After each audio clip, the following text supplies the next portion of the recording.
친구 이렇게 제 자식들을 앓다 보니까 제 대학 동기 중에 한 명의 아들이 그렇게 된 경우가 있더라고요. 그래가지고 그 친구는 만약에 부모 입장에서는 자식이 이런 면에 들어서 치료가 설사 되더라도 정상적으로 사회활동을 할 수 있을까 그게 제일 염려되는 거 아닙니까? 근데 그러다 보니까 그 친구는 소위 우리나라 국내 기업의 인사 담당자한테 까지 체크를 해봤더라고요. 이걸 조회가 가능한지 실제로 이런 조회 시스템이 갖춰져 있는지까지 조회를 해봤는데 조금 아까 강사님 말씀대로 승진이 가능한 것 같아요.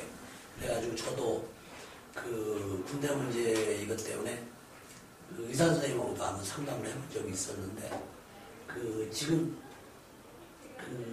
정신장애하러 국가에서 이제 장애 그걸 받지 않은 이상은 대기업 제 친구가 그런 걸 확인한 친구가 하나 있는데 대기업에서 굳이 그렇게까지 체크는 않는 걸로 알고 있습니다.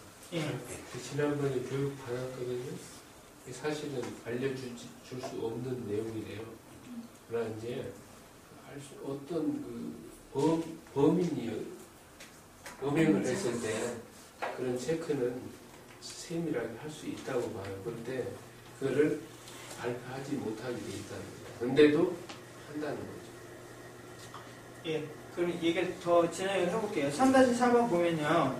학교하고 학원 문제 이제 어머니께서도 많이 걱정하시고 계신 것 같은데 다시 말씀드리지만 물론 제가 어떤 개인적인 샘플이 될 수밖에 없긴 하지만 제 경험상으로는 충분히 학업을 계속할 수가 있습니다. 그러니까 그 기간이 저는 10년이 걸렸지만 그러니까 부모님들께서 슬기롭게 이제 지지해 주시고 그냥 경제 문제가 없거나 그러면 더 빨리 적응을 할 수가 있거든요. 그래서 병에 걸렸다고 해서 다시 말씀드리지만 머리가 나빠지는 것도 아니고 그 순간에 약간 감정의 둔마가 있을 뿐이지 어떤 기능의 손실이 있는 건 아니기 때문에 그래서 이제 초기 진단이 더 필요한 이유가 빨리 캐치해가지고 빨리 약물로서 처리하면 약을 또 끊을 수도 있거든요. 단약의 가능성이 더 높아요. 초기의 진료를 받으면. 근데 만약에 초기의 진료를 안 받고 그냥 방치했다면 제가 아는 형들도 많은 사람들을 물어보면 40대에 대해서 병에 걸린 사람들이 있는데 그 사람 특징이 뭐냐면 젊었을 때 심하게 한번 알아봤다는 거예요. 근데 그때는 그냥 별거 아니겠지 하고 넘어간 거예요. 그럼 한번 생각을 해보세요. 초기에 병을 발견해가지고 약을 먹어서 약을 먹고 치료를 해서 약을 끊는 거하고 30-40대 제일 왕성히 할 때 병이 재발돼가지고 직장에서 쫓겨나는 거하고 직장을 관두는 거 어느 게 더 낫겠어요?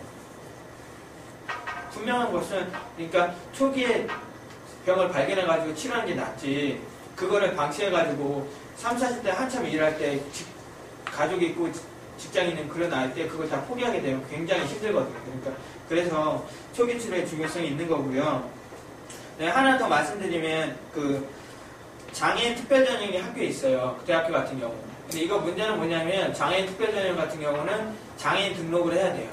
이따 3-7번에도 보겠지만 만약에 정말로 우리 자제분들께서 그러니까 정말 좀 장기적으로 좀 병이 갈 것 같다. 그러면 장애인 등록하는 것도 괜찮을 것 같아요. 개인적으로. 왜냐하면 장애인 특별전형은 일반 전형하고 달라서 수능에서 2과목에서 2등급만 맞으면 되거든요. 4과목 중에서 2과목만 2등급 이상이면 돼요. 저희 학교 같은 경우. 다른 학교도 또 있고요. 그러니까 장애인 전형은 다 있어요. 그러니까 만약에 어떤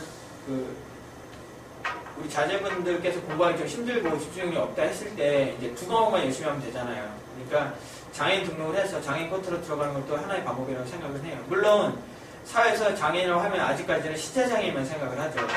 정신장애인이라는 존재 자체도 거의 사람들이 잘 알지 못하다가 최근 들어서 장차법에 정신장애인이라는 규정 항목이 들어가 있어요. 그래서 4조의 1항이 신체장애인은 어떤 사람이다 규정이 돼 있고 2항에는 정신장애인은 어떤 사람이다 규정이 돼 있기 때문에 정신장애인도 이제 장애인의 범죄에 들어가게 된 거예요. 하지만 아직까지는 정신장애인이라는 말조차도 생소하죠.